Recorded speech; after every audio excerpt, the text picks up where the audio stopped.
The night Vera Ashton saved a little boy's life in the middle of a charity gala, she didn't even realize she'd done it.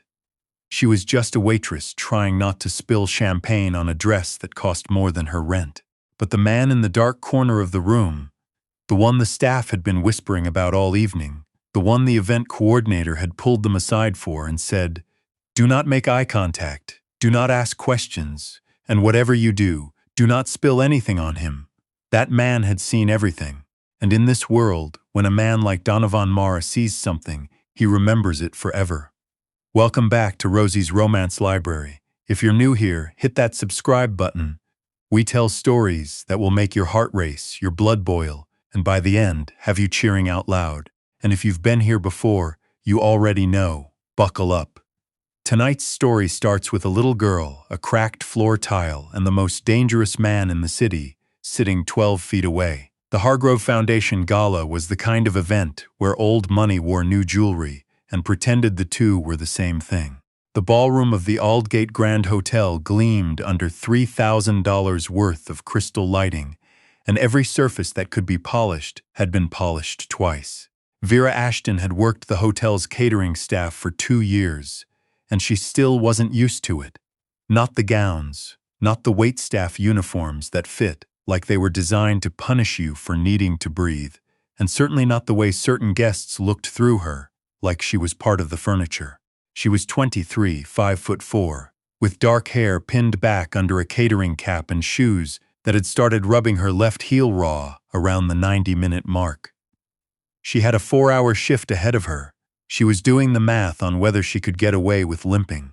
The grand ballroom was arranged in the usual configuration, round tables fanning out from a central dance floor, a raised dais at the far end for speeches and presentations, and along the perimeter, a series of smaller alcove tables tucked into arched recesses in the wall. The alcoves were for privacy. They were for people who wanted to attend without being attended to. The man in Alcove 7 had made that very clear.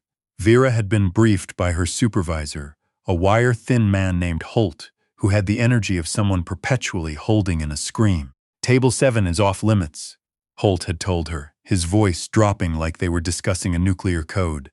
"One of the event organizers will personally handle any requests from that table. You walk past it. You don't look at it. You don't acknowledge it exists." "Which table?" Vera had asked. 7, Holt had repeated, and then walked away as if she hadn't spoken at all. Vera had looked at table 7 exactly once, just a glance, really, the kind you couldn't help, and seen a man sitting alone in the curved alcove bench. Dark suit, no tie.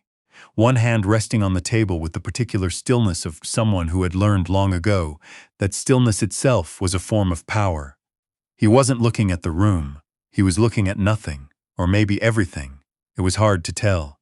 She hadn't looked again. The first hour of the gala passed without incident. Vera circulated through the main floor, refilling glasses, ferrying appetizer trays, smiling at guests who looked through her, and stepping aside for guests who almost walked into her. Standard. Fine, she'd done this 100 times. It was the champagne tower that started it. The event planner, a woman in a severe red dress named Bryce, who communicated exclusively through clipped sentences and meaningful silences, had arranged a champagne tower on a pedestal near the edge of the dance floor. Decorative, mostly. The kind of thing that existed to look impressive in photographs. It was not, Vera would later reflect, the kind of thing that should be positioned 6 feet from the path where the caterers walked. She was carrying a tray of empty glasses back to the service station when she saw the little girl. She was maybe 8 years old, in a pale yellow dress that had clearly been chosen by someone who thought children enjoyed itchy lace. She was darting through the crowd with the determined chaos of a child who had been told to stay still for 2 hours and had finally snapped. She was headed, at considerable speed, directly toward the champagne tower pedestal. Vera didn't think. She set the tray down on the nearest flat surface, the edge of someone's dessert plate, which she would feel bad about later, and moved. She caught the little girl by the shoulders 2 steps before impact, swinging her sideways and away from the pedestal, and they both stumbled slightly, the little girl letting out a small oof of surprise. "Careful," Vera said, crouching to the girl's level. "That whole tower would have come down on you." The little girl blinked at her. She had dark eyes and a serious face, the kind of child who thought before she spoke. I was going fast, she admitted, like this explained something. I noticed, Vera said. Are you okay? The little girl nodded. Then, with the straightforward candor of an 8-year-old who had not yet learned that adults didn't always want the truth. My shoes hurt. Mine too, Vera said. That made the little girl smile, small and real, nothing performative about it. Before Vera could say anything else, a woman materialized from the crowd. Early 40s, beautifully dressed, the particular look of someone who had been scanning the room for exactly this child for the last several minutes. She grabbed the little girl's hand with the controlled relief of a parent who had suppressed the urge to yell only through great effort. Ellie, the woman breathed. I told you to stay at the table.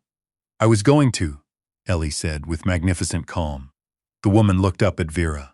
Thank you. She would have brought that whole display down. Her voice was shaky at the edges.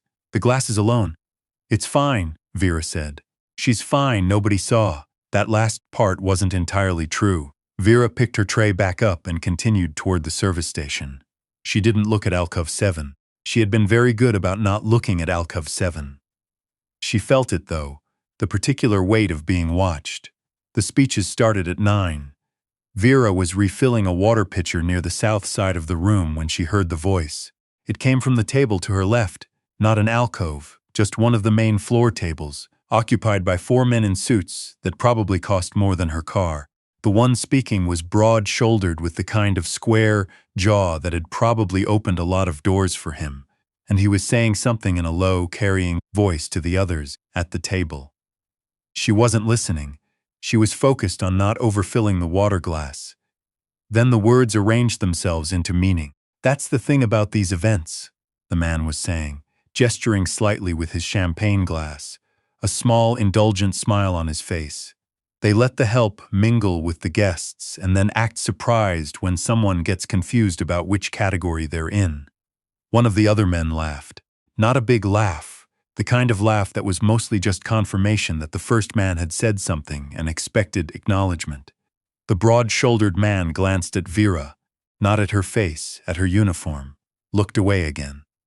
Service industry, he said, like that explains something. They think attending the event makes them part of it. Vera set down the water pitcher. She kept her face very still. This was a skill she had developed over 2 years of catering, and before that, over 21 years of being someone who learned early that expressions cost you. She picked up the pitcher and moved to the next table. His name, as she would find out later, was Preston Galt. Preston Galt was 41, a commercial real estate developer with 3 buildings in the financial district, and a column in a local business magazine that he wrote under his own name with a level of self-importance that his editor privately found exhausting.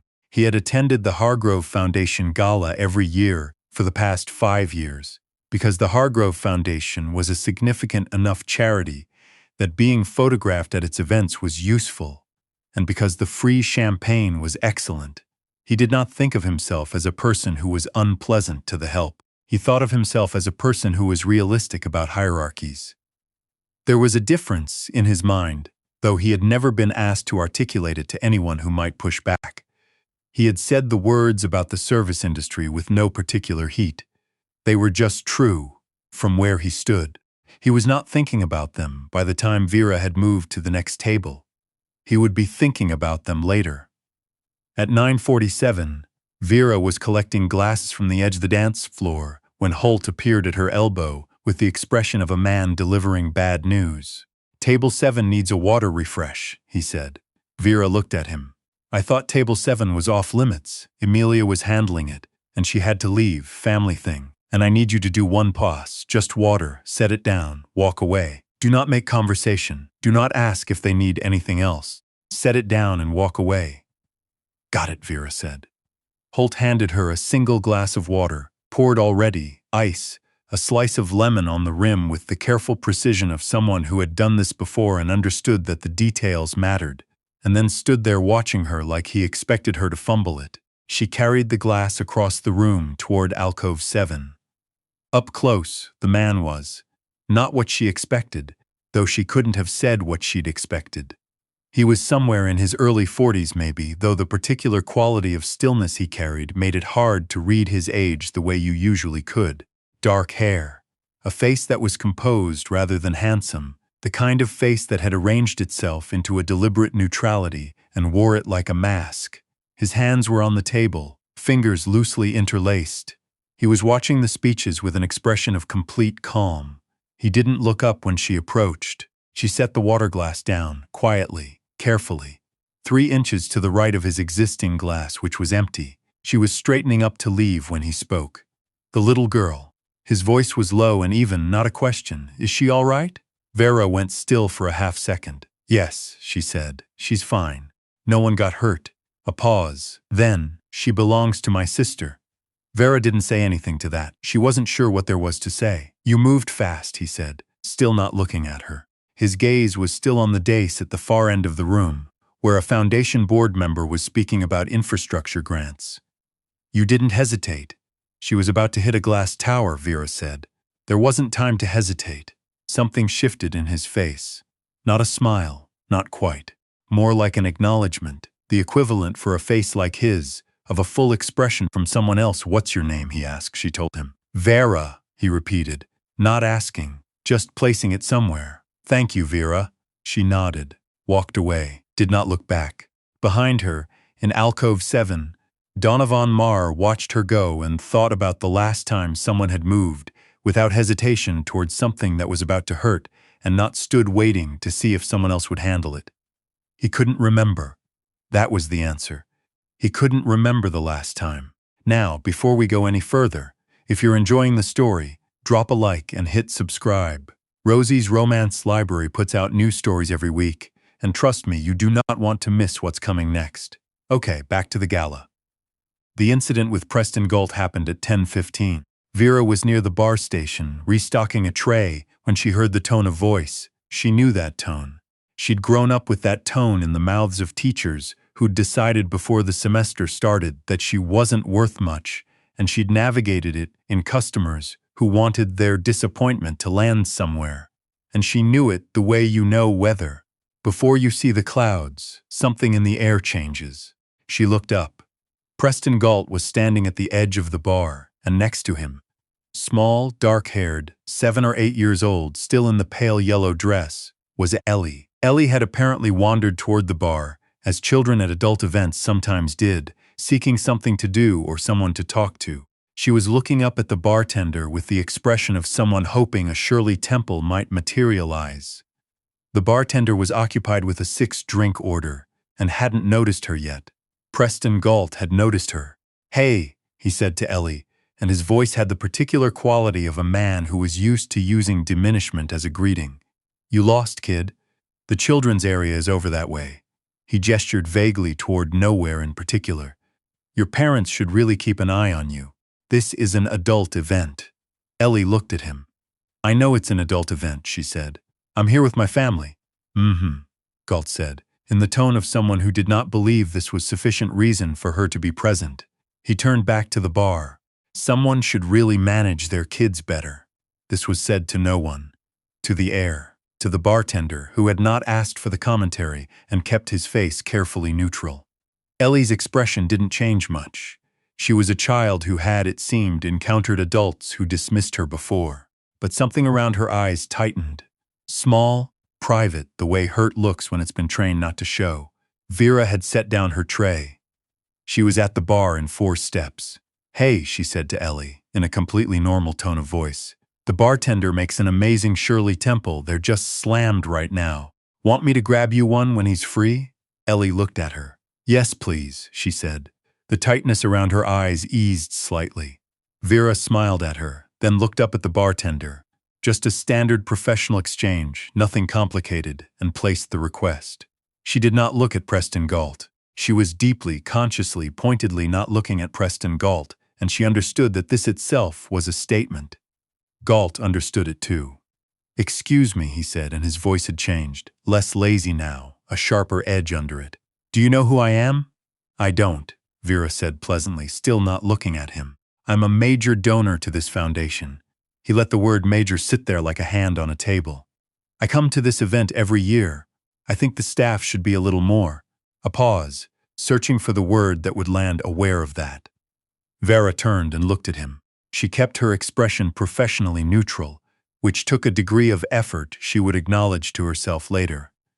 Is there something you need, sir? The bar will have your drink ready in a few minutes. What I need, Galt said, his voice dropping to a register that was meant to feel private and consequential, is for the catering staff to focus on their jobs instead of making scenes. He leaned slightly forward. I'll be mentioning this to the event coordinator. That's your right, Vera said. She turned back to the bar. Beside her, Ellie was watching with dark, serious eyes. He's not very nice, Ellie said quietly. No, Vera agreed equally quietly. But that's about him, not you. Okay? Ellie considered this, nodded. Preston Galt stood at the bar for another moment, waiting. For what exactly wasn't clear. For Vera to apologize maybe, or to shrink. When neither happened, he straightened his jacket, picked up his drink when it came, and walked away. Vera exhaled slowly. She did not see the man who had been standing on the far edge of the bar area, near the alcove entrance, holding a glass of water and watching. She would not see him until 12 minutes later. Donovan Marr had left his alcove for the first time all evening. This was notable. The staff who knew who he was, Holt, the event coordinator, two of the hotel's senior security personnel, all registered it with varying degrees of alarm. He moved through the room with the particular quality of a man who occupied his space completely, and the crowd parted for him the way crowds do, for people who don't slow down, though they didn't always know why they were stepping aside. He stopped at the bar.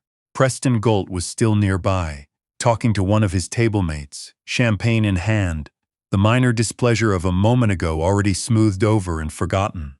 Or so he thought. Galt registered the man beside him in the way you register something large and quiet, a peripheral awareness first, then a turn of the head. Do I know you? Galt asked, the professional friendliness of someone who attended enough events to have practiced the question. Donovan Marr looked at him. The thing about Donovan Marr's gaze, and this would be described later, by people who encountered it under various circumstances, with a consistency that suggested it was a real and documentable phenomenon, was that it did not evaluate. It had already evaluated. What you saw in it was the aftermath of a judgment already made. You spoke to my niece, he said. His voice was quiet enough that Galt had to focus to catch all of it. The child in the yellow dress. Galt blinked, then recovered. She was wandering around unattended, I was pointing out. She's 8 years old, Marr said. Right, but at an event she was invited to attend, a pause.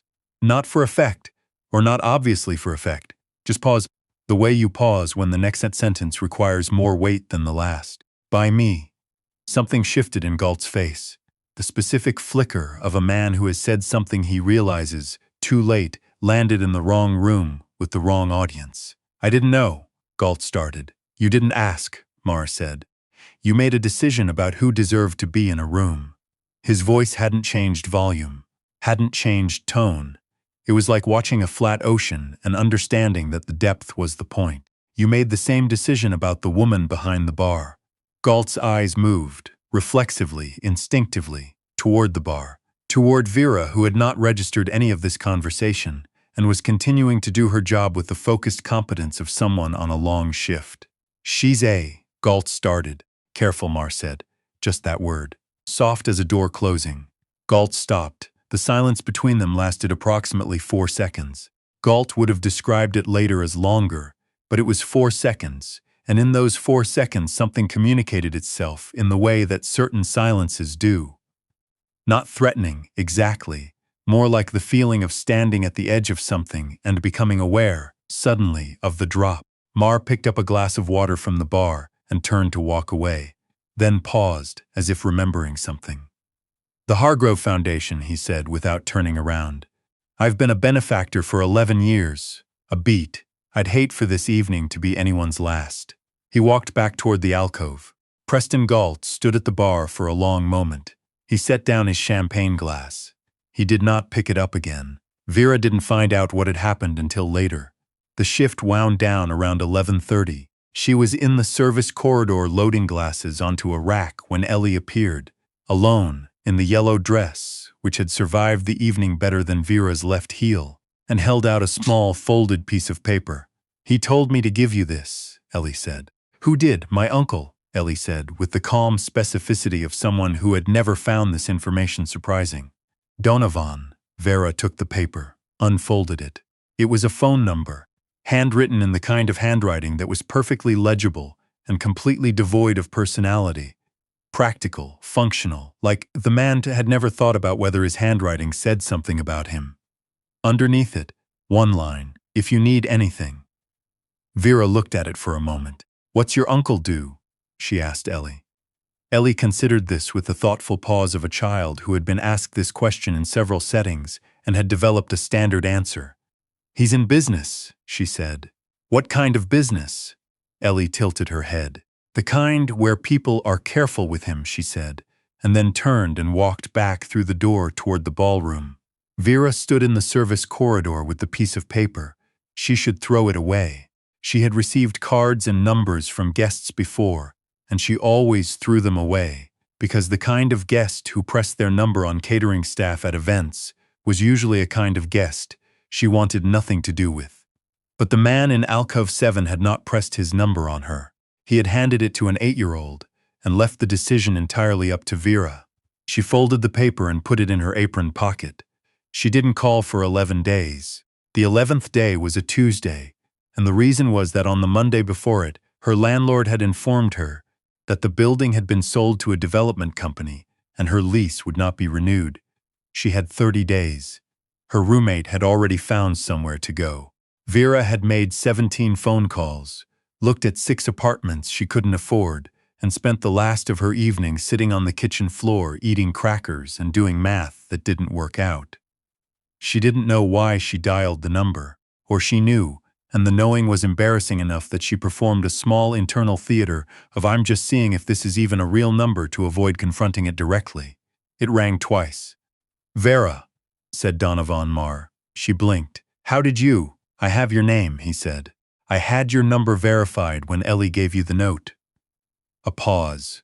"I wanted to make sure she'd reached the right person. You ran a background check on a waitress." "I ran a background check on the woman who kept Ellie from hitting a glass tower at 300 pounds per square inch," he said. The job title was less relevant. Vera sat on her kitchen floor. The crackers were on the counter. She'd been feeling sorry for herself, and now she felt something else, something more complicated that she didn't have a word for yet. "You said if I need anything," she said. "I did." She told him about the apartment. Not all of it, not the math that didn't work, not the crackers, not the 7 hours she'd spent looking at listings with the particular crushing feeling of watching doors close before you reach them. Just the facts. Building sold, lease ended, 30 days, nothing affordable in the radius that worked with her transit access to work. Silence on the other end.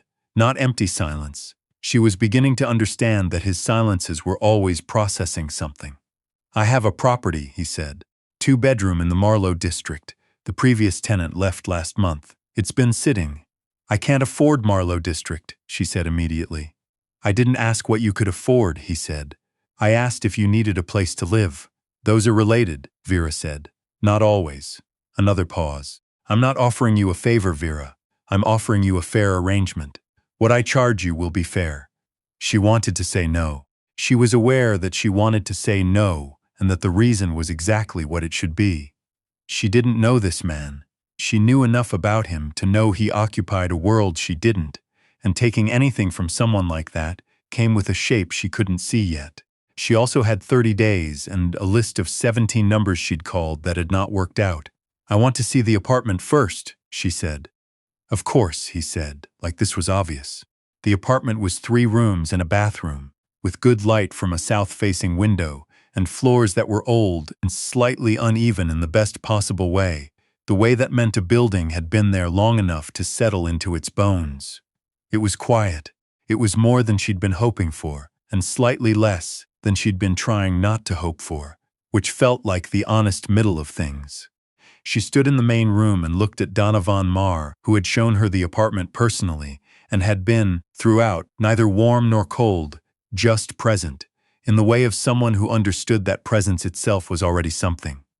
"Why?" she asked. "Really, you could rent this to anyone." I could, he agreed. So why me? He was quiet for a moment. Not evasive. She was starting to understand the difference between his quiet and evasion. He wasn't avoiding the question. He was finding the honest answer. My sister was in a difficult situation once, he said. A long time ago. Someone intervened. Small thing, nothing dramatic. Just someone who moved fast without thinking about whether it was their problem. He looked at the window, at the light coming through it. I spent a long time trying to figure out how to pay that forward, and I never found a clean way to do it. A pause. You're not a charity case, Vera. You kept Ellie from getting hurt. The apartment is fair rent, not a gift. Those are different things. They can still come with strings, she said. Yes, he said. They can. He looked at her directly. His face was doing what it did. Composed, deliberate, nothing offered without intention. I won't pretend the world I'm in doesn't have strings. I'll tell you honestly, being connected to me in any way has a shape to it. People know what I am. That means something for the people around me, and not always the simple kind. Vera stood there. What are you? She asked. He held her gaze for a moment. Careful, he said. The same word he'd said to Preston Galt at the bar, but entirely different in this context, softer, almost wry. And the people who matter to me are careful too. She looked at the south-facing window, at the floors that had settled into themselves, at the quiet. She told him she'd take it. There is a moment in every story, and Vera would think about this much later, after everything that came after, where you make a choice that feels small and turns out to be enormous. Not because you were naive, not because you couldn't see what you were walking toward, but because when something is honest with you about its shape and you walk toward it anyway, that's not a mistake, that's a decision. Donovan Marr drove her back to her old apartment in a car that she didn't register the make or model of, because she was looking at the city through the window and thinking about south-facing light. The man from the gala, she said. Galt. She felt him glance at her, though she didn't look over. What about him? I don't need, she started, then stopped. Tried again. I'm not asking you to do anything about that. I know, he said. I handled it. I know, he said again. I saw. She looked at him now. He was watching the road. Profile like something that had decided long ago what it was going to be and hadn't revisited the question. Did you say something to him? She asked. A pause. Then, I said several things. She looked back out the window. He's a donor to the foundation. He was, Mara said. She processed that. You didn't have to do that, she said. You kept my niece from getting hurt, he said. And then you stood next to her at a bar when no one asked you to. And you didn't look at him when he wanted you to look. And you didn't apologize for existing in the same room. He was quiet for a moment. I've done business for 20 years, Vera. I know what it looks like when someone holds their ground when they don't have to. She didn't have an answer for that. Outside, the city moved past. The lights of it, all the lit windows and headlights, and the particular gold of the street lamps that she'd been looking at from other windows in this city for 3 years, and would now look at from a different one. The people in your world, she said finally. Do they know about you? What you do? Yes, he said, and they stay anyway. The ones I trust, yes. He glanced at her again. Staying isn't about not knowing. Staying is about deciding it's worth it. She thought about that. The crackers on the kitchen counter, the 17 phone calls, the math that didn't work. She thought about Ellie in the yellow dress saying, he's not very nice, with the calm practicality of a child who had decided certain facts about the world and organized her expectations accordingly. She thought about what it meant to move without hesitating when something needed to be done, how she'd done it with Ellie and the glass tower without thinking, because there hadn't been time to think, and how sometimes the rest of life required the same thing, same moment of just moving, not because you were certain, but because you were there and capable, and the alternative was standing still. Okay, she said. He glanced over. Okay, I'll handle whatever shape it has, she said. I'm not someone who needs everything simple. Something moved in his face, the same thing that had moved there at the gala when she'd said there wasn't time to hesitate, not a smile. The thing that was more than a smile because it was rarer and came from somewhere deeper. No, he said, I didn't think you were. If you made it to the end of this story, you have excellent taste and a strong heart, because that one built slow and hit hard, and honestly, that's exactly how I like it.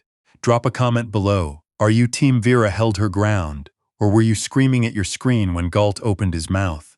I need to know. If you want more stories just like this, dangerous men, brave women, and the kind of tension that keeps you up past your bedtime, subscribe to Rosie's Romance Library. New story drops next week, and I promise you, it starts with a car breaking down in the wrong part of town and gets so much better from there. See you then.